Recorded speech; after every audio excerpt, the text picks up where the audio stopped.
सिंजीत अप्सरा भाई हाथ उठावे चलो दीदी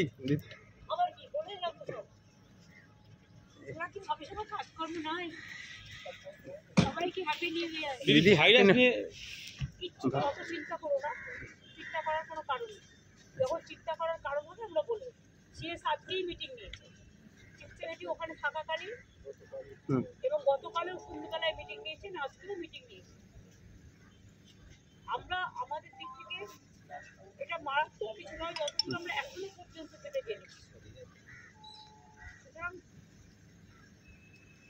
এটা নিয়ে ভয় পাওয়ার বা আতঙ্ক ছড়ানোর কোনো কাজ নেই আমি পরিষ্কার আপনাদের বলি কিছু প্রাইভেট চক্র আছে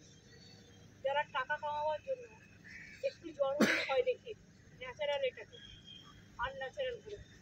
আজকে আপনারা এমন কিছু করবেন না আতঙ্ক ছড়িয়ে যাতে ওরাই সুযোগটা পায় আমি স্বাস্থ্যসাথী করছি জনগণের সারা বছর তার পরিবারের খরচা করে দিই একটা জ্বরে 2 লাখ টাকা নিয়ে নেবে 3 লাখ টাকা নিয়ে নেবে যার প্রয়োজন নেই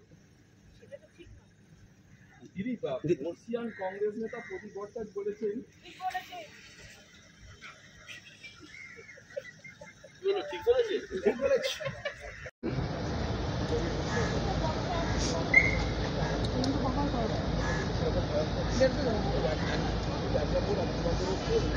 বর্ষিয়ান কংগ্রেস